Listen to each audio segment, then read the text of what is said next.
Assalamualaikum warahmatullahi wabarakatuh. Perkenalkan, nama saya Muhammad Naaji dengan NIM 6122410137 dari kampus Universitas Primagraha. Di sini saya akan meresum materi dari pertemuan pertama hingga pertemuan ke-6. Pertemuan pertama yaitu dasar-dasar ekonomi. Dasar-dasar ekonomi meliputi kelangkaan sumber daya, yaitu keinginan manusia yang tidak terbatas, berhadapan dengan sumber daya yang terbatas seperti biaya peluang, yaitu nilai dari alternatif terbaik yang dikorbankan ketika sebuah keputusan diambil, serta konsep permintaan dan penawaran yang menentukan harga dan jumlah barang atau jasa di pasar.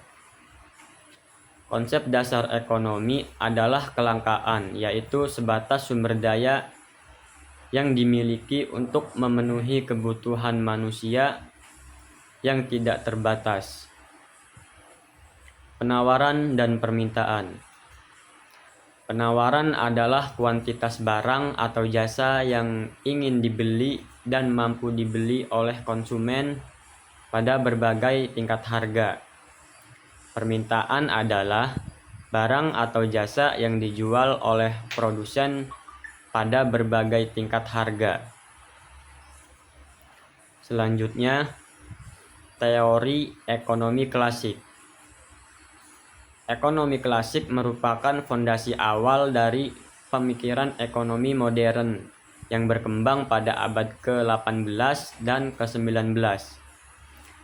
Pemikiran ini dipelopori oleh para ekonom terkemuka seperti Adam Smith, David Ricardo, dan Thomas Robert Malthus yang menekankan pentingnya kebebasan individu, peran pasar, serta hukum penawaran dan permintaan sebagai penentu utama dalam mekanisme ekonomi. Teori ekonomi modern. Salah satu ciri utama dari teori ini adalah pendekatannya yang interdisipliner, yang menggabungkan ilmu ekonomi dengan berbagai bidang lain seperti psikologi, sosiologi, matematika, bahkan ilmu komputer.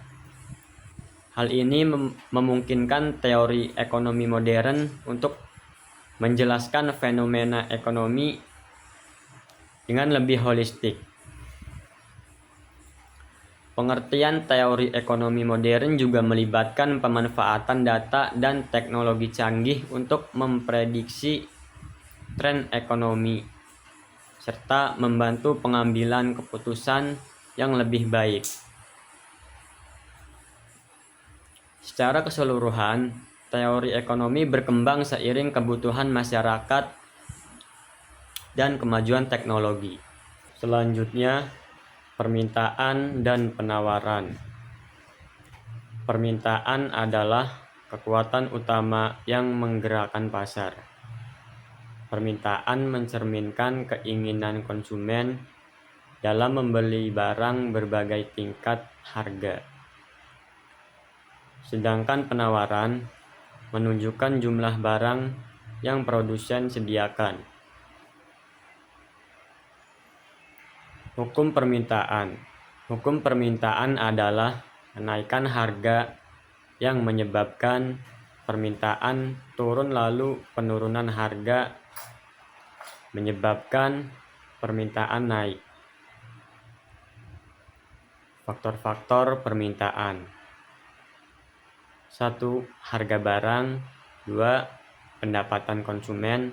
3. Selera dan ekspektasi. Faktor-faktor penawaran. 1. Harga barang. 2. Harga input. 3. Ekspektasi produsen. Selanjutnya, modul produksi dan biaya. Apa yang dimaksud dengan modul produksi dan fungsi biaya dalam kegiatan usaha?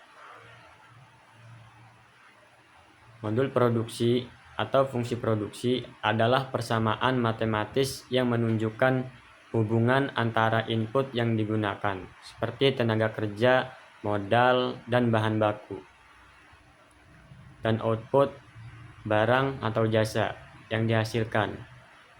Fungsi biaya adalah representasi dari hubungan antara tingkat produksi dan total biaya yang dikeluarkan dalam proses produksi tersebut.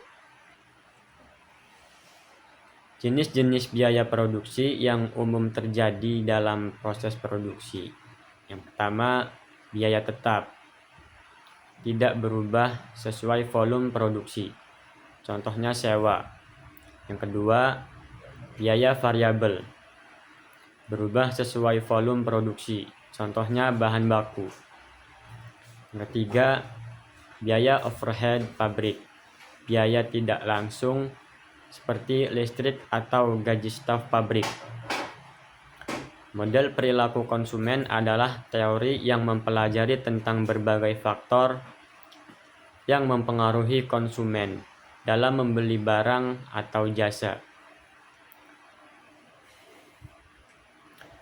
Sebuah model adalah sebuah penyederhanaan gambaran dari kenyataan. Penyederhanaan ini melalui pengaturan aspek-aspek dari kenyataan dan hanya terdiri dari aspek-aspek di mana pembuat model tertarik.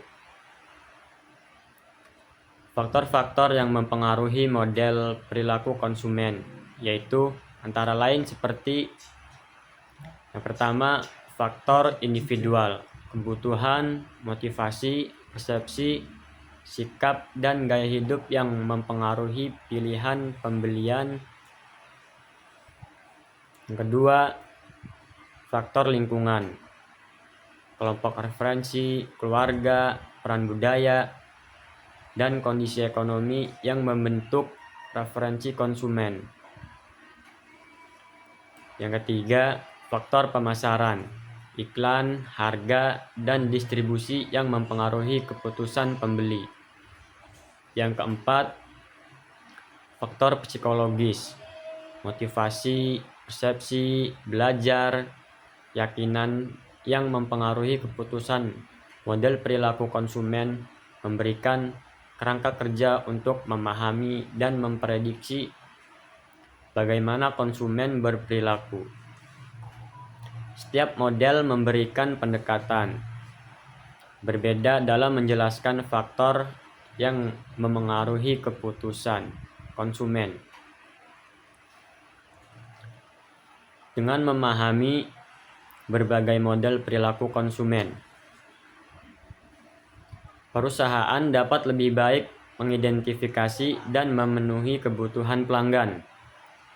Ini memungkinkan mereka untuk menciptakan produk yang relevan, menetapkan harga yang kompetitif, dan merancang kampanye pemasaran yang menarik.